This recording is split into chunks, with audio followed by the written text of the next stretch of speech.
Do dance. Welcome back, everybody. We're on episode 11 of the Doodads podcast with Brandon and Carl. You know the problem with that is if like, nobody knows like the old Batman TV show. Like they're literally like if there is a Gen Z watching this, they go, oh yeah, he's not all the way there. Thank God he's somebody else's dad. But anyway, welcome back, everybody. Want to one more time just give a big thank you to Jed Payne for coming on last week, and doing what he did with us because it was freaking awesome. But we're back at it again. It's another late night jive with us, and if you haven't yet already, please go like and subscribe to the channel on YouTube. Check us out on Spotify, Apple Podcasts. You can like all of our social medias, Facebook, TikTok, Instagram. You can check us out. We also have an affiliate we'd like to mention, give a shout out to. Carl, this is where you take over and I dish it off to you like Kyrie. What you got? Speaking of which, happy birthday, Kareem Abdul-Jabbar. Kareem? Yeah, Dad Gang Apparel, Dad Gang Company. They also have Mom Gang, but, if you're a dad, if you're a doodad, if you're looking for headgear, they do hats, beanies, scullies, flat bills, trucker hats, whatever, man. And you can see the stitching. It's quality. When you go there, if you get you a hat, go to the promo code and punch in Doodads 14721, which is DODADS 14721. Get you 10% off. Get you a nice hat. Yes. Flex being a dad. It's cool in 2024. Yes. Tell everybody about Doodads.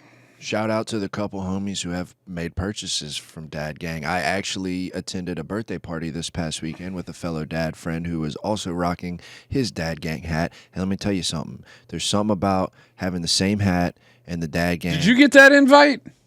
Nope. I didn't say any names.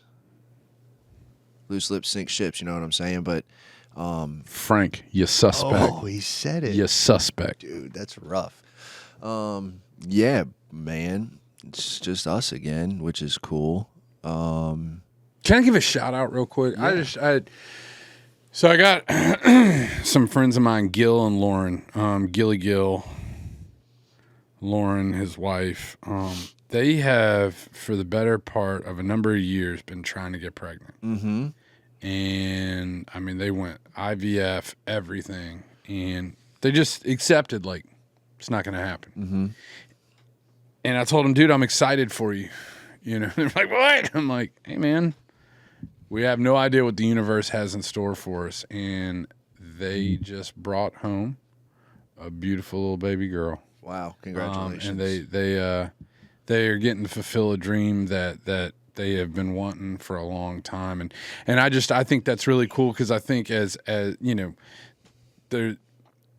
there's probably a feeling of like defeat if you can't have like a biological child, but all I could tell Gil, who works in the field of medicine, right? Like I'm like, dude, this kid is gonna end up like turning tricks on the corner, but because of you and Lauren, is gonna like become a heart surgeon and save somebody's life. Like they adopted? Yeah, man. Yeah. Like, and I wanted, he follows and I just wanted to tell him like, I love you, bro. Congrats. I'm so happy for y'all. Can't think of two better people to raise a little person. That is awesome. And though I don't know y'all, also congratulations. And as our friends in Jamaica say, big ups, which just means respect for taking that on. I thought you were going to say like cool runnings. Peace be to Journey. Dude, but I just like, man, that would be tough for me to do. And maybe if all other options were exhausted, like what it sounds like they've gone through, like that's a pretty cool freaking thing. Courtney's mom was adopted. Really? My father-in-law, Jamie's dad, was adopted. He was born in Bogota and adopted and brought to the U.S. and Medellin. I don't know. I don't know. I don't know the associations. I don't speak of the mob ties that may or may not exist. But So you're connected, is what you're saying, through marriage. I guess my kid is like a fraction Colombian, which is why her skin tone does not mimic mine. I am fair. She's olive, like her mother. But yeah, we did something interesting this weekend, though. We thought it was going to be this was one of those things that I think you do as parents where you go, oh, this is going to be awesome. And I don't think you do it intentionally. I know we didn't do it intentionally, but it was like, oh, this is going to be awesome for us and Julia, but really mostly just awesome for us. And hopefully it's cool for Julia too. But we went and did. Sounds like a lot of road trips with my folks. Yeah. Well, but I mean, like, it's just like, you don't know. What am I supposed to do? Ask? Like, what we did was go get a 3D ultrasound done. Oh yeah, I saw. And my mom came with us just because she wanted to be there. And did you get any with Julia? No, we didn't do that. We couldn't. It was because of COVID and all that. I mean, we did the gender reveal part, like with this baby. I can call him by his name. With Brady, we did the blood test, which is they find out at like, I think it was 11 weeks or 12 weeks, like somewhere around there. And thank God it was accurate. He's definitely my son, based on what we saw this past weekend. But we thought it would be really cool for her. And dude, we brought my mom. Well, my mom came so she could kind of get to experience it too.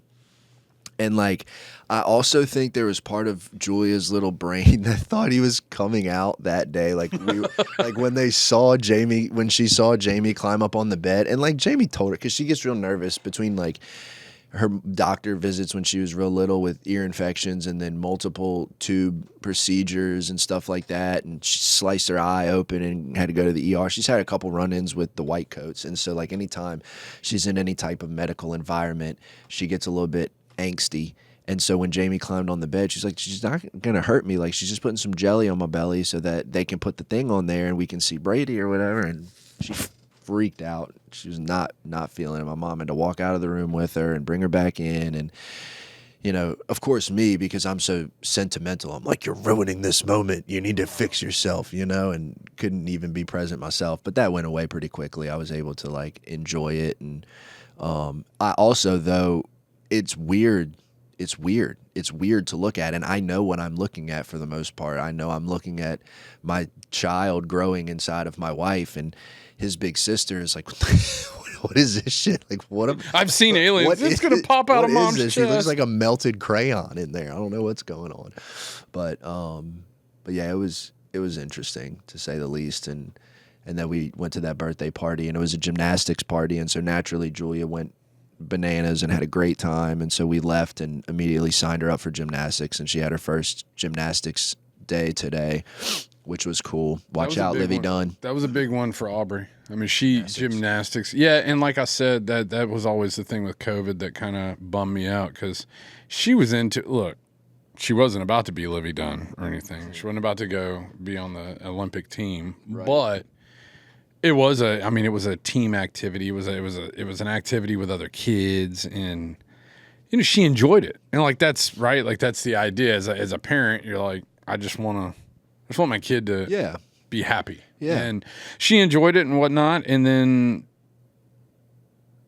I think at like 5th grade or something, I think around then, like, you get to this place, at least at the little LSU gymnastics thing, where they're like, okay, so like either you're taking this seriously or like playtime's over. But then boom, COVID, and so we just didn't do anything. And but she'll enjoy it, man. I'm excited for her, because she's been doing dance and soccer for a while now, and like, she likes both of those things, and she's just active. She's active, and she's this big. She's built like a little gymnast. She's tight and compact and real low center of gravity, and could do much better at flipping than someone with my length could. And so, like, it's because she's 4.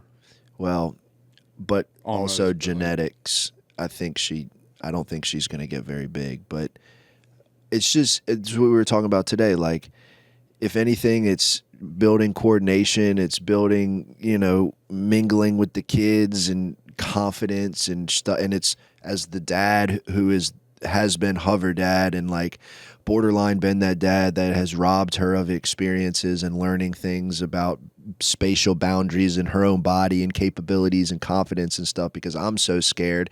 I get to sit there. Like at dance, we don't get to go in. We drop her at the door and we go wait in the parking lot. And so with this, we get to go in and sit behind the window and watch her do everything. And like, for me, it's cool to be able to sit back and like, be like, yeah, hey, dude, she can do a lot of this stuff that you think she can't. Maybe you're the problem, maybe you need to chill out. And this is just the first day, but it is cool because then, our friend Steven, who's her godfather, his wife coaches competitive gymnastics. And so. Really? Okay. Yeah. What? Lots of information there. So first off, Steven's her godfather? Steven is Julia's godfather, and I am his daughter's godfather. So before we get Steven. Steven. Like the most disturbing videos you can send somebody via text message, Steven. That is who I want taking care of my child if I go away. Yes. And then his wife is a competitive gymnastics coach. Like very dude, top academy. Steven, just like for a man of such few words. He's a man of mystery. You really have to spend time with him. Steven just got like really three-dimensional, like real deep on me. Like, man, there's layers upon layers. There's lots to him.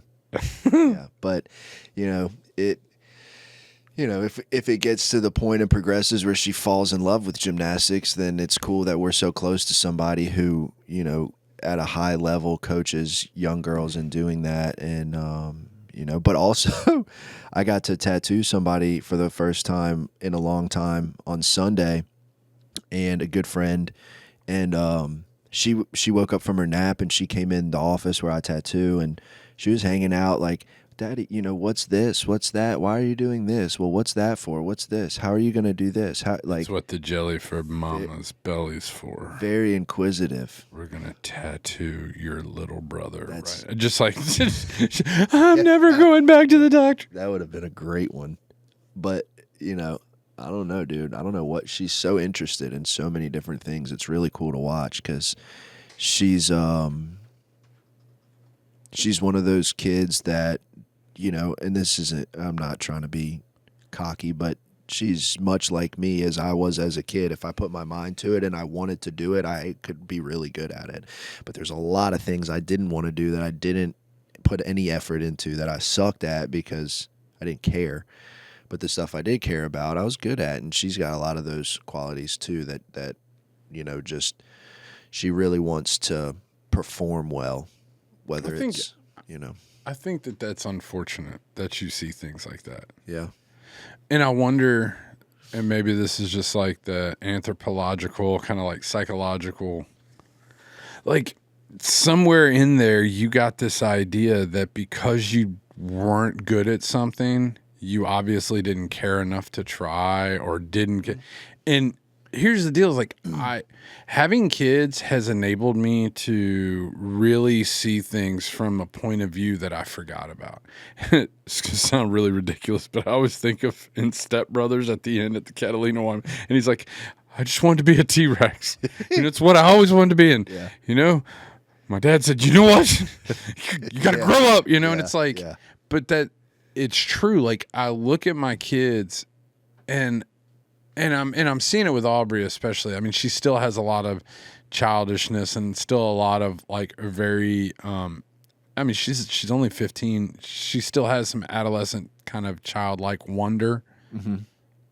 But she is slowly, and it is sad, but it's like having kids gave me the ability to finally really remember and maybe relearn about myself, but especially about just the human potential and the human condition.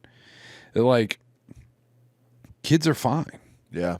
You know what I'm saying? Like a kid goes, I like this. And you know what? I'm going to put all my energy into it, because it's what turns them on. It's their thing, like this doesn't do it for me. It doesn't mean they're not good at it or that they don't care enough to try. They just go, I'm a mayo person, not a mustard person. I'm a football person, not a basketball. Or I'm an academic person rather than a sports person. Yeah. Like, no, that makes sense. Yeah, I and it's never like really thought about it that way. I think it's crazy because like we've been conditioned to think like that, and that's one of the things I'm always with my kids, like wanting to combat. Like, Yeah. don't sell yourself short. Don't sit there and think that, like, don't be conditioned by the machine and by like the media and by TV that if you don't have whatever said, go, you see something that somebody has, if that's what you want, you can go get it. Yeah.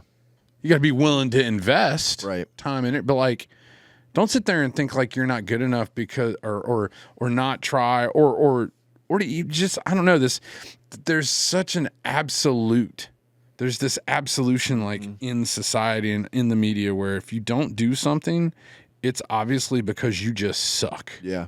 Or you didn't try hard or whatever. And it's like, but what if it like, what if it's just that I didn't like that thing or my interests were elsewhere? How many Steve Jobses are walking around? Yeah. How many Tchaikovskys are walking around? But sorry, symphonies don't do it for me. Sorry, I didn't really like want to go, and I didn't care enough to think about like, I wonder what it would be like to create an interface that like literally takes thousands of songs, or to have a computer by the palm of your hand, like. Right. But those people are walking around. They found something else that interests them, and that thing that interests them is building houses, and they've got a wife, 2 kids, and a lot of debt, and they're super happy. It's funny. I've always like envied the people that are really passionate about certain things, because I feel like whether it's like old cars, muscle cars, or like really passionate about history, or really like these people that just obsess over certain things, and like that's their thing, whether it's what they do for a living or it's just like a hobby or an interest or something they like I feel like I don't know if I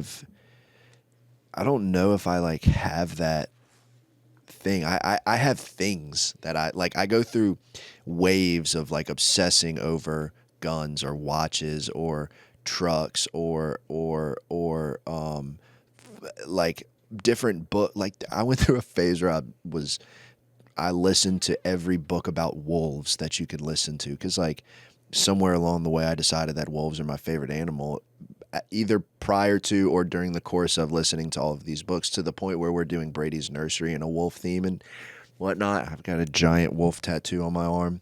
But like I go through these but I've never like really consistently, I guess sports has really kind of been the only thing to a certain degree that I've always been passionate about, but like in a way that is like also at the same time like semi-morbid, where like I love watching baseball and I love watching LSU baseball, but I also sit back and go, damn, the opportunities I squandered. Like I haven't gotten over that part of my psyche quite yet. You know what I mean? To where it's like I can't, like I've come to terms with a lot of it, but there's still part of me that's like, dude, even today, I was just telling y'all beforehand, like I got my algorithm wrapped me up in like Marine Corps boot camp videos and drill instructors just tearing into kids and like marching cadences and different things like that. And like, it was wild because it brought me back to a time and place that was such a blip of my life that I forget I even did. And I've talked about that before, but it also brought me back to like this sense of like,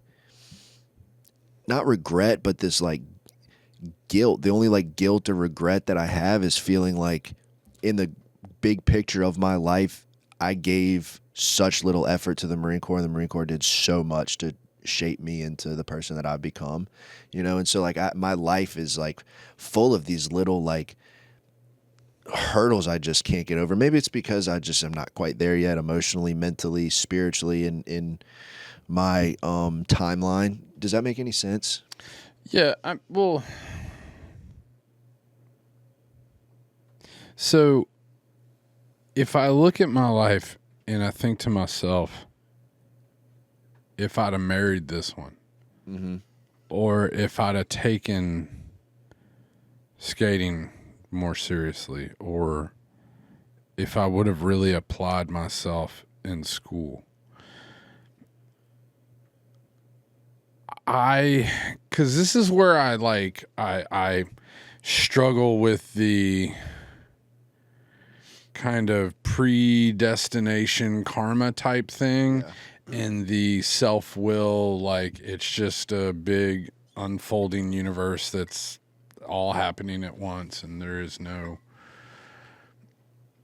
Because if I'm sitting there saying that if all these things would have happened, then I wouldn't be where I'm sitting at today, I don't know if I'd be happier. Because where I'm sitting at today, who I lay next to every night, the 2 kids who I love with everything in me, like my job has... I don't want my job to define me. I don't like... It's like such a weird segue because I really wanted to talk about like mental health and like men's mental health and all that. You know, I went to a wake Monday, last night. And it's crazy because we were outside of here in the parking lot talking and getting kind of deep. And at some point, somewhere around then, a member of the community, a person who my kids knew, who he and his wife had us to Pensacola with them to the beach, and I mean, this is a guy who gave me side work so I could make extra money to get Courtney's ring. Mm-hmm. And he took his own life, and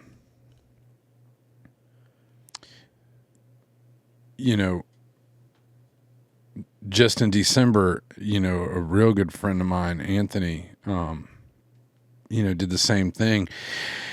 And, I walk away from stuff like that. I always walk out of it pissed. I'm like, you motherfucker. Like it couldn't have, how did it get that bad? Yeah. That you couldn't call, that you could, whatever. And through a series of circumstances, whatever, but this man, he couldn't take it anymore, and he was in a pain that obviously he couldn't find a solution for. And it wrecks me because I was sitting there and I was talking with a girlfriend of mine, and there's a bunch of us kind of sitting there that all kind of knew each other from the same circle. And me and this lady were talking, and I said, you know what really screws me up? I said, is I look over here, and while I see his brothers and I see his immediate family, and clearly there's a little morose sadness, but like, here's the thing is they're all laughing. Mm-hmm. They're telling stories. 'Cause this is what they thought of him. It's good stuff. Right. No matter what problems he had, no matter what failures or shortcomings he had, they thought highly of him, and they were laughing and smiling. And I'm going, dude, you missed this. Yeah. You didn't see, this is what people, and like, that's the thing. Like my kid, like we always come back to the word legacy, and like my kid, like what I do, bro, bury me now if you're gonna wait for me to have some, like, and he put in 30 years and not that there's anything wrong with it. This whole country was built on people who worked in plants and manufacturing and whatever. But like, what are my kids gonna say about me? Mm-hmm. What are my friends gonna say about me? Like, who are the people that are gonna be there, and what are they gonna say? And like, I don't know that failure or shortcomings, like, it breaks my heart to be around, especially another man, but like anybody, namely a friend, mm-hmm. That ever feels like I should have done more. Because here, like, also, and I'm probably going on a long monologue here, but like at 43, I can tell you this, like, I hit 40, and in a calendar year from 39 to from the back half of 39 to coming into 41, like the year 40 for me. I lost my mom. My son was born. I got married. Like, and I looked and I went, bro, it's halftime. Yeah. It's halftime. It's not like the rest of my life is gone. Like, I've got a whole good 30, 40 years at this. And all of a sudden I said, you know what? I always wondered what it would be like to do something, whether it was like movies, TV, or whatever. I'm sitting here right now with you. You know, I always wondered what it would be like if I had a son and I could tell him, like, hey, man, you know what? Like, you and me, we're going to build castles, bro. Like, we're going to do all the things that I wish I would have done, you know, with my dad. You know, here I am. You know, I don't know, man. Like, it's just been hitting me hard all week. And then after the wake last night, and then, you know, coming in here, I was like trying to be kind of super positive. I was like, I know it's on my mind, but when you said that, I'm just like, man, dude, you got two people, Jamie too, but you got two people, well, 1 3/4. Yeah. one in 16 weeks. Yeah.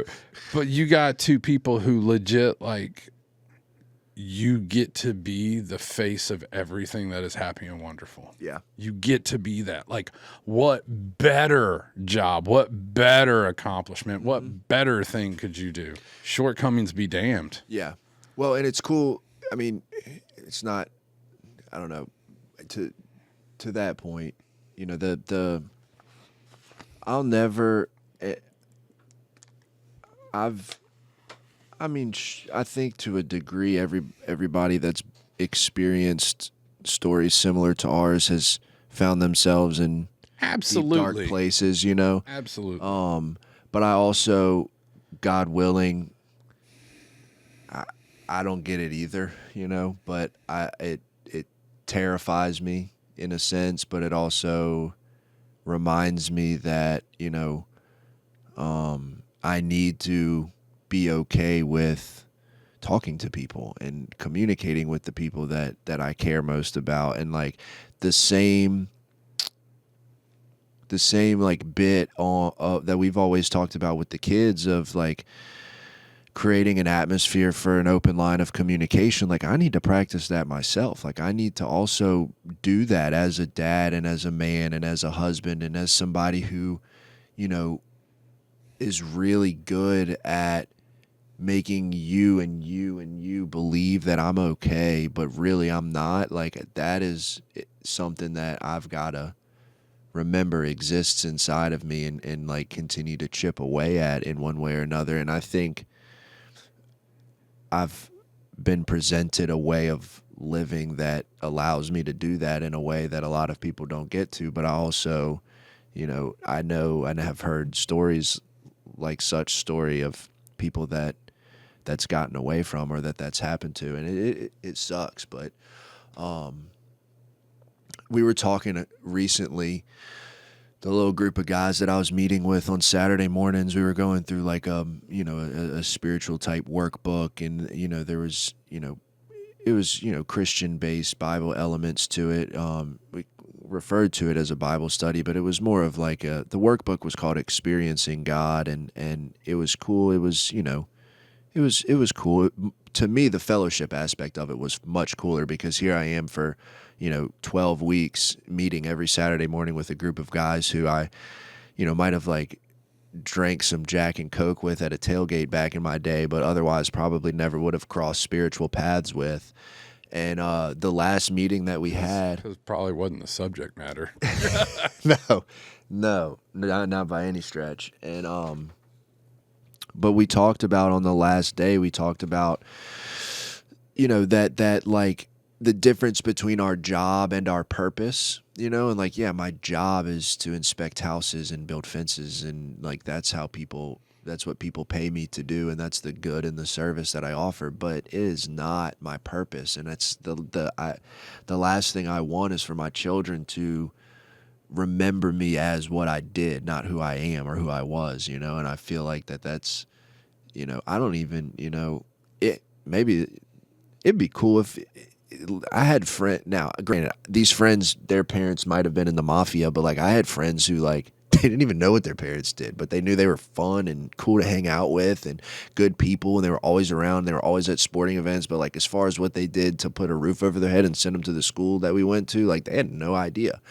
That sounds kind of cool, that like, because I also had friends whose parents were doctors or they were lawyers, and that's exactly what they were. They were a doctor and they were rarely around, or they were a lawyer and they were rarely around, or that they traveled for. I was just talking to one of the moms at Julia's school today, and she said something about her husband is out of town 2 or 3 days a week, and I'm like, man, dude, like I don't hate it, but like being like a night like tonight, like leaving my house and coming here and getting home, and like by the time I get home, everything's dark, everybody's asleep. I feel like I missed out on half the day because as in most family households, we get off of work and the day's only halfway over. Like we have 6+ more hours of activity when we get home, and it's like I want to be there for all of that. Like I don't know, and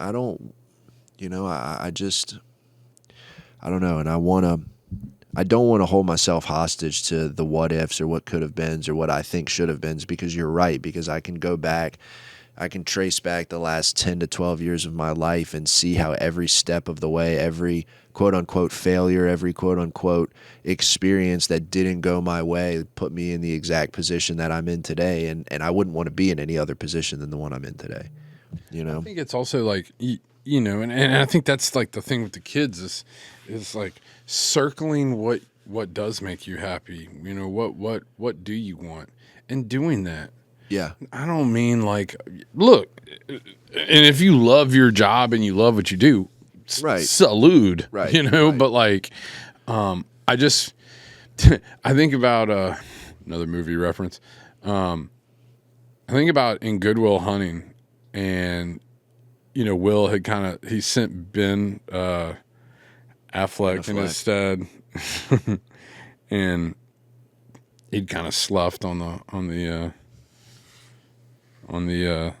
interview, and Robin Williams looks at him and he's like, well, what do you want? And he starts being condescending and just kind of like shitting with him, like I want to tend to some sheep or whatever.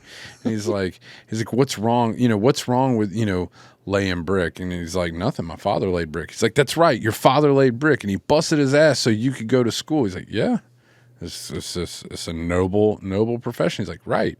He's like, you are bound by nothing, because he's like, you're a savant. You're bound by nothing. And if you want to lay brick, that's fine. But I ask you a simple question. What do you want? You can't give me an answer. And it's like, that's always stuck with me, is this idea, like, it's not that, again, like, Beethoven's walking around amongst us maybe, but are they doing what makes them happy? Like, that's what matters, right? And I think with my kids, like, again, I hit 40 and it's like I hit my stride because, dude, look, I was a real pain in the ass when I was younger. I mean, I was a real pain in the ass, and I didn't grow up immediately. I made a ton of mistakes and shit on a lot of people trying to grow up and get my act together. And it took me a long time. But, you lose a parent, you have a kid, you get married, you're 40, and you kind of look in the mirror and you go, it ain't over, bro. You can still do all sorts of things. And you talk about Gary Vee a lot, and something that he said a long time ago is when I heard it, I think. But in the gist of what he was saying was, you could fall asleep on your 20th birthday and wake up on your 30th birthday and get your life started and not have missed a damn thing. And that's figuratively exactly what I did. Like somewhere I took a nap in January of 2012 and woke up somewhere around 2019 and feel like, but that's the hardest part for me. And I mentioned before we started recording that I've been dealing with the VA and going back through some of the stuff with them and whatnot. And so like over the last couple of days been having to like read back through a lot of my like mental health notes and diagnoses and treatments and things that I said and states of mind that I was in, like dating back to 2016. I heard something recently that somebody referred to themselves or whatever as a high functioning sociopath, and I went, ding, ding, ding. That's me. I was like, yep. That's me. Put that on the paper. Because it like not that that's a badge of honor or anything. No, it's not. But it's like I go back through and I read all this stuff, and I'm like, I was sitting in my office alone, fully clothed for sure, but like by myself looking at all of this stuff, and I laughed because I was like, dude, if somebody handed this stack of papers to my wife, 6 years ago, she might be like, huh, this guy, we're gonna have our hands full. But I also look at that and like did walk away with a little bit of gratitude, and a little bit of like, hey, shit's not that bad. Like, this is how things used to be at one point, like you could go back to that version of you. It started with, I was doing this in my office. Right. Yeah. It used to be. You have an office. It used to be I was doing this in the bedroom at my parents' house that didn't, it was very inconvenient for me to be living in. And yeah, you're right. Which also brings up like homelessness. That was like a big concept. Yeah. I'm not homeless. Like, what bills do you pay? What is your name on? Yeah, right.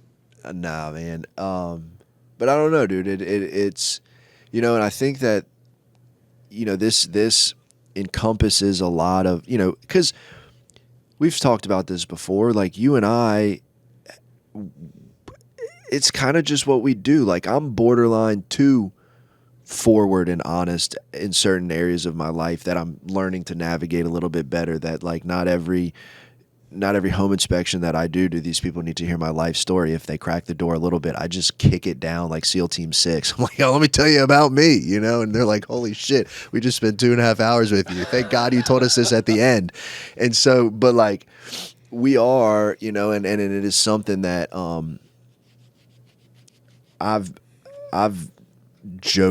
said it jokingly, but I'm not really joking, but I've talked about doing therapy for myself for well over a year now, just because why not? Because like, no, I have not found myself in that place that said friend found himself in, and I have not, found myself in those places in a little while. But like, I also know there's a lot of work to be done to make me the best version of me for Julia, Brady, Jamie, my brothers that, whether they want to admit it or not, still look up to me, as you should.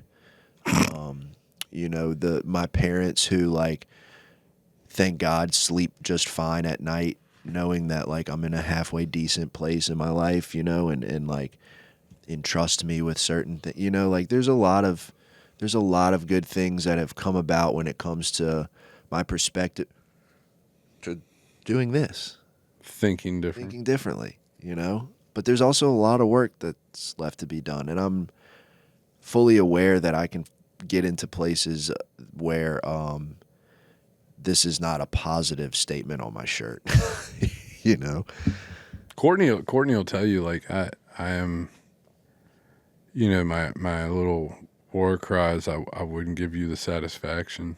Mm-hmm. Like, my ego, I'm going to tell you right now, like, my ego has to be smashed regularly. Yes. Death of self, like, recognizing that I am, pride and self-absorbed, just indignant prick that I can be. No. Yeah, right. So, Corey, he had the two cats, Carl and Courtney. They said they got rid of Carl. They said, because they got the baby and they got another baby on the way. And it was like we were thinking about having to separate them because whatever. And they went to the little baby shower thing this weekend. And Courtney said, yeah, they got rid of Carl. I was like, I knew that they said they were going to have to get rid of one of them. They said, yeah, it was because he was the dick. But like, the truth is terrible. Yeah, but you know what? I got staying power, bro. Yeah. Yeah. You know what I'm saying? Like, I've had a last longer bet with a lot of people. I'm still here. Yeah. And that's the thing, like, ego can save you sometimes. It ain't going to last long. You're right. You know, but like, dude,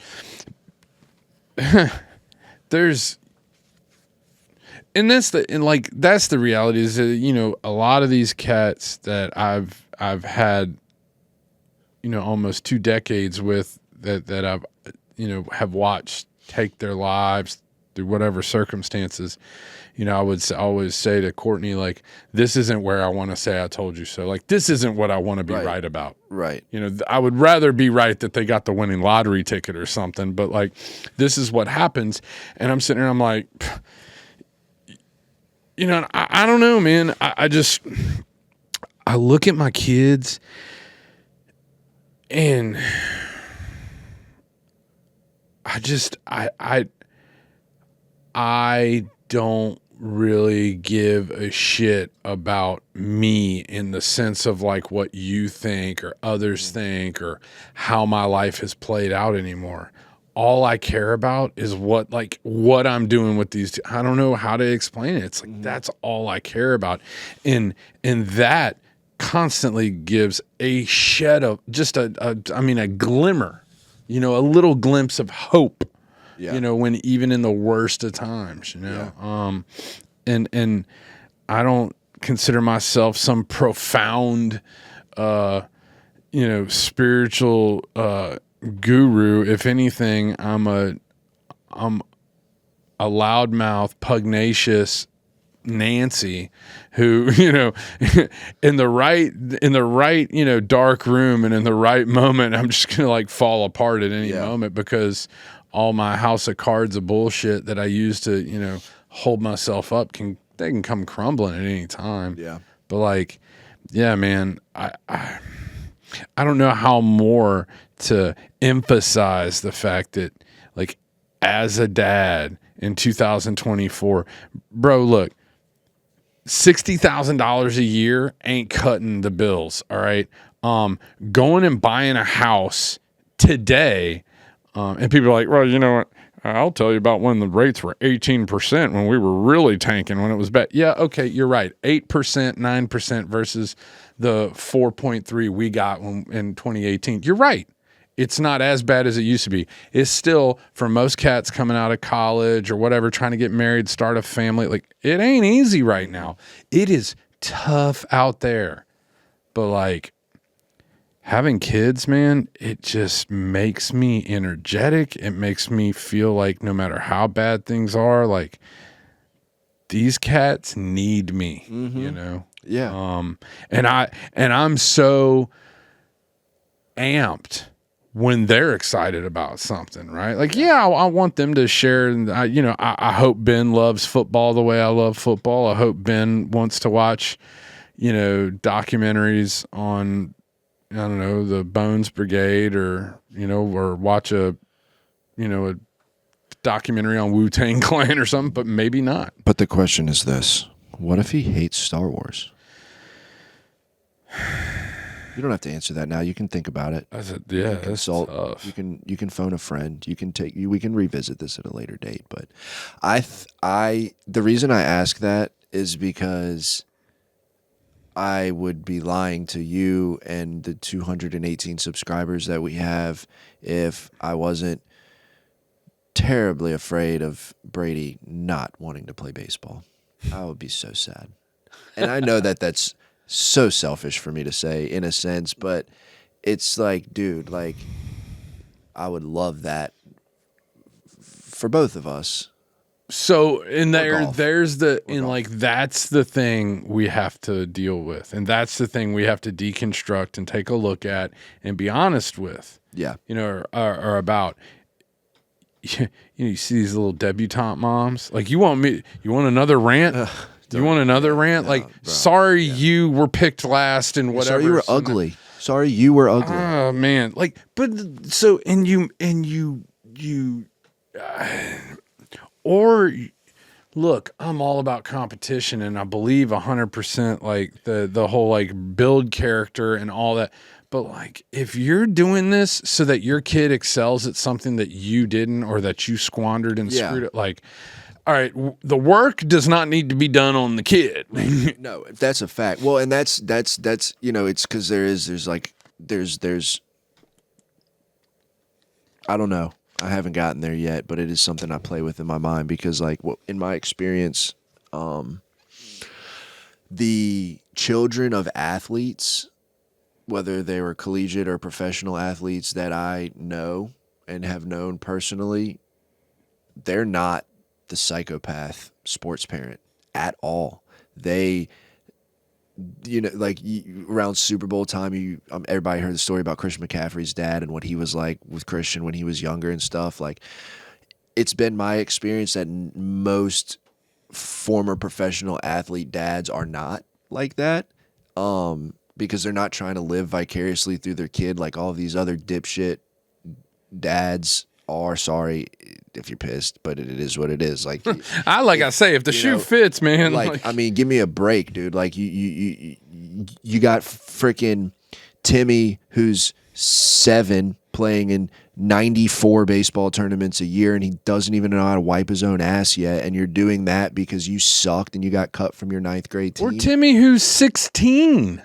Yeah, well, but no, I'm sorry. Like, your kid's 16, he strikes out or he misses the shot or whatever the case may be, and like, if you think that you can deliver any more disappointment, right? Yeah, like, he's crushed. Yeah, he's wrecked, and you want to come and be like, what's wrong with you? It's like, right. Hey, I want Chick-fil-A. How about that? Yeah. How about I don't want to talk about the game? How about I just want to like eat and go do my homework or play video games or text my girlfriend? Yeah, like, just leave me alone. Right? Sound familiar? And so, I mean, dude, but also, like, I was watching the Masters this weekend. Oh, also, speaking of that, I wanted to make a mention of that. I don't know if you're as into golf as I am, but I was watching the Masters this weekend, and Scotty Scheffler, who is on he's on a tear, has been for quite some time now, moves his way up and into, leading the pack. Yeah, what's he get, like 600 or 700 FedEx points? It's something ridiculous. This is a second green jacket. He took home $3 million American dollars, which is, but yeah, second green jacket. But his wife, there was the potential of her going into labor this weekend, and he made it clear. He was like, I don't care where we're at. I don't care if I'm on the leaderboard in the number 1 spot on the 12th hole on Sunday, ready to close it out. If she goes into labor, like, I am withdrawing and I'm out of here. Like, I'm going, which was so cool to me to, it's to be a professional athlete performing at that level and still like have priorities in that way, I don't know if I could have done that. But anyway, shout out to Scotty Scheffler. Probably the new face of golf. Probably the new face of golf, yeah. Because, like, at least until I get back out there. Had like a you had like a Rory run. Jason Day made a run. Dustin Johnson, Brooks Koepka. Nobody's that had any staying power, and also that's likable, right? Like, there was something about the red polo on Sunday, right? Like, you'd see Tiger coming up, and it was like, they're just something that really grasped, the attention. Well, and then there was a lot of, like, with golf in particular, there were a lot of guys who, like, were likable dudes. Justin Thomas, Jordan Spieth, Ricky Fowler, those guys, Bubba Watson, that were just like likable. Dustin Johnson, shout out Paulina Gretzky, he hit the lottery on that one, but but like, dude, likable people, but like, we're talking about winning. We're talking about winning. Like, they won, yes, they did, but ain't nobody doing what Scotty Scheffler's doing right now. However, I did see something that, like, for him to catch Tiger Woods' stats are the ones that always absolutely rock my world, because it was something about, like, Scotty Scheffler has been world number 1 for X amount of weeks or days or whatever in a row, and it said for him to beat Tiger's record of consecutive weeks at world number 1, he would have to remain number 1 until like October of 2032 or something ridiculous like that. Yeah, I mean, well, that was the thing about That's Tiger insane, was that, Nicholas. Speaking of mental health, here comes Tiger Woods. Jeez. I don't, man. Also, hey, we didn't say it, but if we're going to talk about sports, what happened this past week? The juice is loose, bro. Oh, dude, rest in peace, man. Yeah, I guess. I guess. Yeah, I don't want to talk Rest ill in of the peace. dead, but like Rest in peace, OJ. Orenthal James. Bro, I wonder whose table he's sitting at wherever he went from here. I said no. I made a post. Somebody was like, "You think he went straight to hell?" I said, "No, he's in purgatory, bro. He's saw that in the post. courtroom waiting on the verdict. I saw that post. And that's just gonna be it for eternity. Waiting for the glove. Yeah, for eternity, he's just sitting in there. Could you imagine? Good Lord. Yeah. Rest in peace, OJ. Anyway, yeah, I don't know, man. I'm like, I was talking. My mom came over this evening to hang out while I came here, and Jamie had some stuff going on she had to do, and I was telling her, like, I feel like moving through my 30s, in like between you, another person who I'm extremely close to that is in that age category, like, I don't look at y'all as old folks, like I don't, but I in spirit, but I don't like, I want, and maybe this is, maybe the world or society or other people would tell me this is me putting too much pressure on myself, but this is 100%, at least for right now, a pressure I'm willing to take on and put on myself. But like bringing a son into the world, like I want to be a representation of a man who is conditioned in mind, body, and spirit that he can look up to. Does that make sense? Like that's really what I want. Like I want to try to stay physically fit. I want my mental health to be like in check, and when it does get out of check, have the tools and use them to redirect. And I want to be a representation of the God that I believe in, that I do business with, like you say, that whether he latches on to that same God or goes out and finds his own as life takes its course for him. Like I want to check the boxes for him, man. And like, with Julia, like it's Jamie's job to teach that little girl how to become a lady and become a woman, and there's so many things about that I can't do, that I have a huge role, I believe, but like, as far as what it means to be a woman, I have zero experience in that. I am cis white male. I am, but I'm now, that's a new role that is going to be assigned to me, in roughly October of this year, that already has been assigned to me, that I'm thinking about, and like, yeah, I mean, I see, because I had all this experience with Aubrey prior to Ben, and I took that seriously. And I mean, to the same token, before Ben was born, this idea of like, what kind of person is her mom with? Mm-hmm. And I would venture to say probably not the best at first. I still had a lot of work to be done, and I've always recognized that, step parent or not, but as a girl dad, like that was my first role, and it was definitely I want to be whatever when Aubrey looks and says, what do I want my partner to be? What do I want my, what does that look like? I hope I somewhat embody that. I hope I give some sort of like touchstone to what that looks like, because I think it's important, and I know that I hope you get somebody better than me. Like I hope you do better than I was. Whatever. But like I do. I just hope I set some sort of watermark. Yeah. Well, that's like, I've thought about it before that like if, Julia dates somebody that does something and like it's not acceptable, I would hope her thought is my dad would never do that. Like that's something I want for her moving forward and having relationships of her own. Like my dad would never talk to me like that. My dad would never do that to me. My dad would never do that to his mom. Like those are like, I want, I want to. You've talked about it before with Ben and Courtney that like she is his first love. I think is how you said it, and it's like we are, whether it's Aubrey or Julia, like we are their first example of what type, or we I believe should be the first example of what type of man they should or whatever. Let me not throw my daughter into the straight bubble, but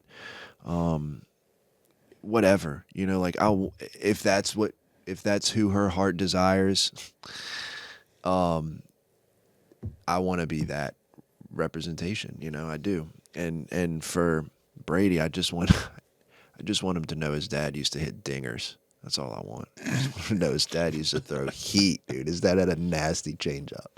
I want, because we did that with Aubrey, the whole like, whatever you ask, you'll get the truth. Mm-hmm. Yeah. And, and she has. We've had some pretty like deep conversations, and she's asked some stuff that I was like, but I hope that for her sake, and yeah, definitely for Ben, that they know the truth. Right. And the truth is that I am nowhere near the piece of shit I used to be. Mm-hmm. And I'm talking about like last year. Yeah. Oh, for sure. And I am nowhere near the stand-up guy that your mom deserves, or that the kind of dad y'all deserve, or the person that this world deserves yet. Right. But like, I'm looking at him and I'm going, we're getting close. Yeah. And that's the whole idea, I don't know, man. I could probably go on and on about men's mental health because, they do the Men's Mental Health Month and, all that. I hate the months. I hate the let's celebrate X, Y, or Z people this month. Like, let's just maybe try to do that for 12, and I'm not, this is going to borderline get some whatever, but like any of the months, just like, let's just not do it for a month. Like, how about we worry about Black History all year? How about we worry about Gay Pride all year? How about we worry about men's mental health all year? How about we like have respect for breast cancer awareness all year? Like, why is it pigeonholed into a month? Is it just to double down on the efforts of making it look like we give a shit for those 30 days, or like to make people feel better about themselves? I've never understood the months. For us to have this conversation, it makes no sense to me. But it's doing exactly what we're doing right now. Veterans Day. We get a day. Cool. But we're having the conversation. Yeah, and that's the idea. It brings awareness. Yeah. That's the whole thing. Whether it's Black History Month, whether it's Pride Month, and whether it's Cancer Awareness Month, whether it's December 1st and you want to wear a red ribbon for AIDS awareness, whatever. Right. Like, it's the fact that, why is this happening? Let's discuss it. Boom, we're having a conversation. Now there's education, hopefully, and information. And it's maybe Tupac Amaru Shakur, a poet, a rebel, a radical. He once said, I may not change the world, but I may spark the mind that does. And that's the ideology behind that. It's not about whether it's right or wrong. It's the fact that, hey, as cis white males, do we really need a month? No. Right. No. Everything's made for us. Yeah. So, but as far as just manage, and look, you want to talk about, dude, in the Black community, and a number of my friends who are Black have told me, like, it is like mental health, psychiatry, things like that. Like, this is a taboo subject that is finally starting to get traction. For sure. Like they're finally you had, dude, Sway, these different DJ, people that like have taken their lives. And it's just, it's one of those things that like, I'm not even talking about, making the men's mental health awareness month even a topic. It just, in general, we lead in suicide. We lead in drug addiction. We lead in incarceration. We can talk about math. We can talk about per capita, but let's just talk about it and the truth. Men, at least in Western societies, especially in this country, don't use the tools, feel or object to the tools, or feel that they're not masculine if they use the tools, or tools aren't readily available, what have you, but it is a problem. And I thought by the time I was 40 I would see less of it. The man whose wake I went to was in his 60s. You seen it, like, that's a problem. And it just, if you know me, if you know Brandon, if you know anybody, if you're ever having a problem, if there's ever anything, I don't care if you were strung out, you heard my story with Jed. I don't care what's going on. I hope you know that there is a tomorrow. There is an opportunity. Call, text, reach out, something. Do something. Because you will miss out on everybody who's laughing and thinking about you in a way that maybe you just can't think of yourself as. And for me personally, I know my overriding thought in those few moments that I experienced was that the world in general was better off without me, let's just say. But like, quite the opposite. Like, there is somebody whose world is way worse without you in it. Whether it be the world, your child's world, your wife's world, your family's, your parents' world, like that. The world in general is. You want to talk about math? You want to talk like Gary V? Like, dude, the immense improbability of us being here. Yeah. You're here. Right. You're alive. Right. He said something like you have a better chance of winning the lottery like freaking 17 times. Bro. Something ridiculous. The world would have a gaping fucking hole if you die. Yeah. Yeah, you're right. You're absolutely right. Anyway. Yeah, I'll be happier next week. That brings us to the end of our 11th episode of the Doodads Podcast. Like and subscribe. Check us out. Leave a comment, interact, or don't. But like, more importantly, whether you listen to this or not, if you're not listening to this, you're not going to get this message. And if you are listening to it, you will get this message.